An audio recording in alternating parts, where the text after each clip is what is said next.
اسی طریقے سے ترمذی کی ایک روایت ہے جس میں ایک مرتبہ رسول اللہ صلی اللہ علیہ وسلم نے قرآن کی ایک آیت صحابہ کو پڑھ کے سنائی، اور وہ آیت یہ تھی کہ جس میں اللہ تعالیٰ نے یہ فرمایا کہ وہ لوگ جو سونا چاندی جمع کرتے ہیں اور اسے اللہ کی راہ میں خرچ نہیں کرتے، تو ایسے لوگوں کو دردناک عذاب کی خبر سنا دیجیے۔ جب یہ آیت آپ صلی اللہ علیہ وسلم نے صحابہ کو پڑھ کے سنائی تو صحابہ پریشان ہو گئے۔ ظاہر ہے کہ سونا چاندی اگر اکٹھا کیا تو یہ تو اس کے بدلے میں ہمیں جو ہے وہ اللہ کی طرف سے بڑی سزا کی جب وہ آیت آ گئی ہے، ٹھیک ہے۔ اس میں ایک چیز ہے کہ جو زکوٰۃ خرچ کرنے سے مراد ہے کہ زکوٰۃ جو ادا کرتے ہیں ان کے لیے یہ نہیں ہے، لیکن بہرحال صحابہ پریشان ہو گئے۔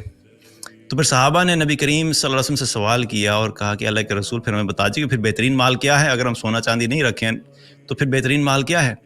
اس پر اللہ کے نبی صلی اللہ علیہ وسلم نے انہیں کہا کہ میں بتاتا ہوں بہترین مال کیا ہے، اور پھر آپ نے کیا فرمایا کہ اللہ کا ذکر کرنے والی زبان، شکر کرنے والا دل، اور مومن بیوی جو مرد کے ایمان کی مددگار ہو۔ یہ تین چیزیں تمہارے لیے سونا چاندی اکٹھا کرنے سے بھی بہتر ہیں۔ پہلی چیز کیا؟ اللہ کا ذکر کرنے والی زبان۔ ذرا اپنی زبان کا جائزہ تو لیں، ہم سارے دن میں یہ کیا کرتی رہتی ہے؟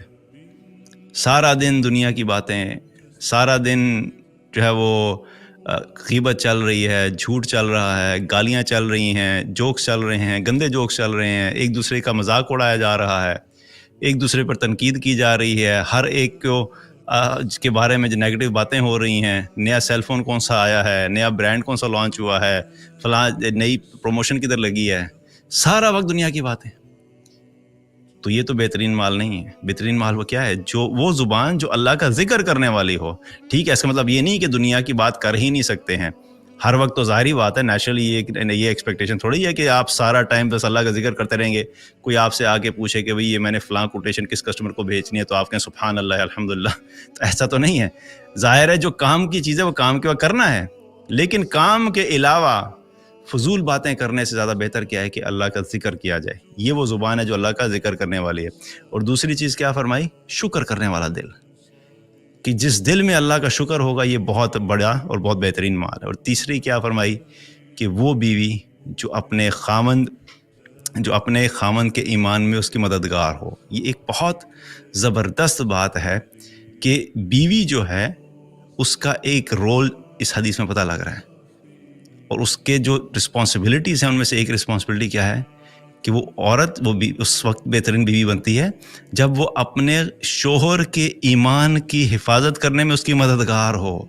یعنی اگر شوہر کہیں پہ غلط ڈائریکشن میں جا رہا ہے، پتہ لگا شوہر نے جب وہ سود کے لیے اپلائی کر دیا، انٹرسٹ کے اوپر کوئی چیز نکلوا لیا، جو ہی خبر پہنچی بیوی کو، بیوی کی ذمہ داری ہے کہ اپنے شوہر کو بتائے کہ دیکھیں سود جو ہے وہ حرام ہے، ہم حرام نہیں کرنا چاہتے۔ اب یہ اس کے ایمان کی حفاظت کر رہی ہے۔ جو ہی خبر پہنچی کہ میرا شوہر جو ہے وہ رشوت لے رہا ہے، فوراً اس کو تنبیہ کی کہ دیکھیں اللہ کی نافرمانی مت کریں، یہ ایمان کے منافی عمل ہے، اس چیز سے ہٹ جائیں۔ جو ہی پتہ لگا کہ شوہر کسی حرام چیز میں پڑا ہوا ہے، تو بیوی کی ذمہ داری ہے کہ اپنے شوہر کو اس حرام سے نکالے تاکہ وہ حلال کی طرف آئے۔ تو یہ وہ عورت ہے جو شوہر کی ایمان میں مددگار ہے۔ تو آج اگر ہم دیکھیں تو اکثر جو خواتین ہیں وہ اپنے شوہروں کی کس چیز میں مدد کر رہی ہوتی ہیں؟ بزنس میں مدد کر رہی ہیں، پیسہ کمانے میں مدد کر رہی ہیں، اور گھر اپ گریڈ کرنے میں مدد کر رہی ہیں، دنیاوی چیزوں میں سب مدد شامل ہے، لیکن ایمان کے اندر مدد کرنے والی خواتین بہت کم ملیں گی۔ تو یہ بہترین مال جو ہے یا بہترین عمل جو ہے وہ کیا ہے کہ کوئی عورت جو ہے اپنے خامند کی ایمان میں بھی مددگار ہو۔